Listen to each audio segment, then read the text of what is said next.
Part 1. The Enforcer. In the heart of Tokyo's neon-lit streets, where secrets whispered louder than the bustling city, Hiroshi Nakamura was known as the Dragon of Shibuya. A high-ranking Yakuza member, Hiroshi's life had been a labyrinth of violence, betrayal, and honor. His icy demeanor concealed a past filled with regrets, and he yearned for a chance at redemption. Hiroshi's loyalty was to the notorious Matsuda clan, led by the ruthless Kaito Matsuda. Kaito had saved Hiroshi from a troubled childhood, providing him with a purpose and a family that he lacked. Hiroshi's sharp skills as an enforcer earned him respect within the clan, but it came at the cost of perpetrating heinous crimes that weighed heavily on his conscience. Part 2. The Betrayal. As the Matsuda clan tightened its grip on Tokyo's underworld, Hiroshi grew increasingly uneasy with Kaito's methods. Extortion, drug trafficking, and human exploitation had become the clan's bread and butter. Hiroshi's moral compass began to crack under the weight of his crimes. One fateful night, Hiroshi received a tip that the clan was planning a ruthless takeover of a rival syndicate, the Kuroshio.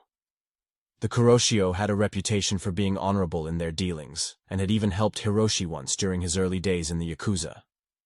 Consumed by guilt and a desire to prevent further bloodshed, Hiroshi decided to betray his own clan. He reached out to Takeshi Tanaka, a high-ranking member of the Kuroshio, with an offer of information that could prevent a catastrophic war.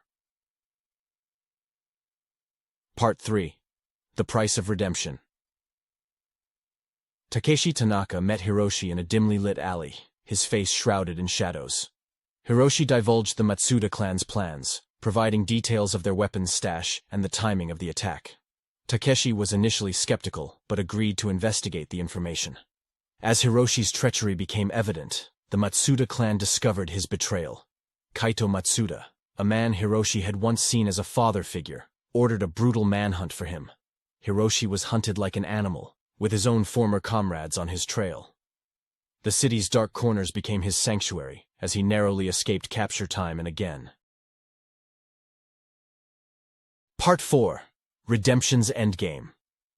Takeshi Tanaka confirmed Hiroshi's information, and with a heavy heart, he decided to confront the Matsuda clan. He proposed a meeting between the two clans, suggesting a peaceful resolution instead of an all-out war. Kaito Matsuda, always cunning, agreed, sensing an opportunity to solidify his grip on Tokyo's underworld. The night of the meeting arrived, and Hiroshi, lurking in the shadows, watched as the clans convened at an abandoned warehouse. As negotiations grew tense, Hiroshi saw an opening and revealed himself to Kaito Matsuda, who was shocked to see his former enforcer standing with the Kuroshio. A heated standoff ensued, and just as it seemed violence was inevitable, Takeshi Tanaka intervened.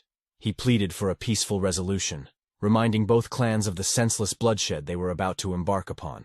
His words found a way into their hardened hearts, and, against all odds, a fragile truce was forged. Part 5. A New Dawn. With the truce in place, Hiroshi Nakamura found a chance at redemption he had never imagined. He left the Yakuza life behind, determined to rebuild his fractured moral compass. Takeshi Tanaka and the Kuroshio offered him protection, and Hiroshi dedicated himself to a new path, one of atonement. The journey toward redemption was long and fraught with danger, but Hiroshi Nakamura was determined to make amends for his past sins. He knew that the shadows of his Yakuza life would forever haunt him, but he also knew that he had found a glimmer of hope in the darkness, a chance to redeem himself and, in the process, save his city from the eternal grip of violence and crime.